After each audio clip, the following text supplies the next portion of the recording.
Welcome to Alphanumeric, NonBinary Review's podcast of poetry and fiction. Before we get started, remember when Zoetic Press had a book and film podcast called I Like the Book Better? It's gone, but if that was your jam, that void is being wonderfully filled by a podcast called With Nothing to Say. This isn't some movie snobs dissecting the directing or acting choices of a particular film. This is so much better. It's smart people interrogating the portrayal of our world through popular films and talking about what those portrayals say about us. If you're interested in a different look at film, you'll want to spend some quality time with Nothing to Say. See what I did there? Find it at www.lifethroughfiction.com. And now, on to Alphanumeric. Today, Every City a Small Town by Christi Nogle. The street was a cubist assemblage of unrelated elements. The signs upon signs, all with their different color schemes and sensibilities. The jarring, bright, and rough, unclean surfaces. It still looked like a city street, but since the eCast campaign, it had been transformed. Annette was just heading back from lunch, but still wanted something more. The scents of garlic and grilling pork and curry mingled in the hot, dry air. The rhythm of her steps became irregular. Approaching a familiar food truck, she asked, "What's the special?" The young man turned sad eyes down on her and said, "Just sold out, so sorry." His partner stirred steaming chicken in a pan behind him. Of course, she'd walked only 6,500 steps today. Sellers could offer water or perhaps a salad, nothing more. She still wanted something. She passed a little dress shop, a seller of long-ago bestsellers, racks of bejeweled handbags, something. Within the shadow grotto at the next corner, two druggists stood in purple and green motley. "Hello, Annette. Would you like to come rest your feet inside the shop?" the blonde one said. He was indelicately made and formal in bearing. Annette knew she would someday grow comfortable with strangers calling her by name, but not today. His details appeared in her left eye just then, and she said, "Hello, Arvid," thinking to keep pushing ahead, but then a devilish little thought stopped her. "Do you happen to have any marzipan?" she asked. "Malzaprine?" he said. He paused, staring at the center of her face. "Excellent choice, but I see you've been fixed for that. And cigarettes, and most of the usuals. Someone's been a busy bee." Annette saw that Arvid's reputation was immaculate. Just as she began to turn back to the sidewalk, the lanky sidekick with his long, dark hair leaned toward her. Remington's record was less pristine. She could see he'd been flagged for some insensitive comments and had been fixed for quite a few substances himself. He spoke, low and confidential. "You could still try something more intensive." "Intensive?" she said. "Oh, yes," said Arvid. "Perhaps for your next day off?" Warning labels scrolled along with the rundown on how various substances would be administered. They would check a client had the day off and let her use the product right there in the shop, and then an aide would escort her to her apartment. There were video testimonials playing, showing the plush interior of the shop, all dim and seedy, but still, how nice that might be. Annette looked to the side, considering the offer. She realized Arvid and Remington were holding back chuckles, trying to keep their earnest smiles.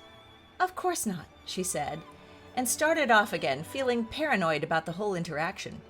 Would they begin speaking about her, and who might hear? She looked back, but could not see if their lips were moving. They'd backed into their grotto, and she could see just a pair of long noses turning toward the next pedestrian. She would not look their way again the next time she came this way. The Malzaprine, though. The luscious feeling it had given her that one and only time. It had been like flooring the gas on a country road. And then, that was maybe all she wanted, to drive a car past the speed limit. After the speedometer hit 55, just keep stepping down like you used to be able to. The Malzaprine had not been much more than a thick almond-flavored liqueur after all. Why she needed to be fixed for it was a mystery to her. And now she saw the talk with the druggists, and the lingering had made her late. ETA was 1:05, and she began to hurry. Just a few blocks past the druggist's shop was where the street started to look cleaner, and trees provided a pleasant, dappled shade. Just a few blocks more, where offices started outnumbering the retail businesses, stood the building where she worked. Last week, a stray dog had run down this street and passed the kitchenette window while she was making coffee. When had she last seen a stray dog? A mutt, probably lab and some bully breed. It was headed south with a joyous expression on its face. She stood to watch it go down the sidewalk and saw it upset a nice couple walking with a baby stroller. It kept trotting after the brief encounter, and then she noticed the bouncing gray-brown scrotum. All the time the dog was in her view, she was speaking the details. Mixed breed dog, approximately 65 to 70 pounds. No more than 3 feet behind her, Doug from reception stood recording as well.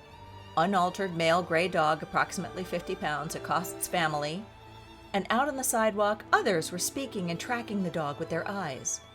The rest of the day, they'd shared theories about how a dog like that might have lived unneutered and how it had gotten out and why. All the time seeing the dog, thinking and speaking of the dog, all that time the feeling of something very wrong, the feeling of creeping dread, had sunk her in place. She could feel it again now.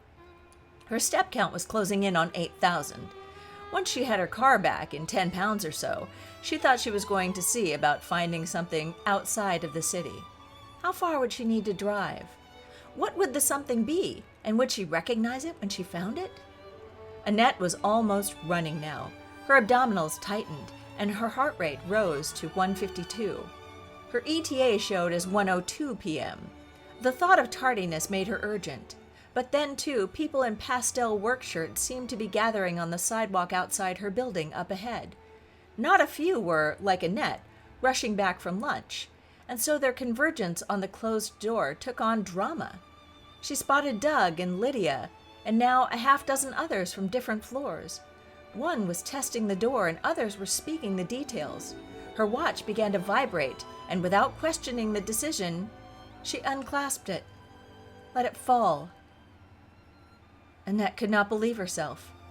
She crossed the street and began to run in earnest. She ran until she stopped and clutched her knees, bent over, sweating. She moved slowly then, past a tiny bistro. She kept her face turned away from the people seated there. She made her way in bursts and gasping stops all the way to the edge of the city, sat in a littered, weeded stretch of underpass, took off her shoes. She thought of what a downfall might mean in these times and imagined sirens, someone coming to take her back to work. But no one came. She pulled up headlines in her eye. Lorem ipsum, each one stated, and under each headline, row on row of Dolor sit amet. This has been Every City a Small Town by Christi Nogle, read for you by Lisa Quintana. Our music was Romantic Sweet Violin Main by Zakar Valaha, provided by Pixabay.com. Alphanumeric is mixed and mastered by Lisa Quintana. You can get Non-Binary Review on our website, zoeticpress.com, or on Amazon. If you like the podcast, please, please, please drop in. Give us a rating. Give us a review. Please subscribe. It helps other people find us, and we just feel so good about it. New work drops every Wednesday. Non-Binary Review, because humans are hardwired to tell stories.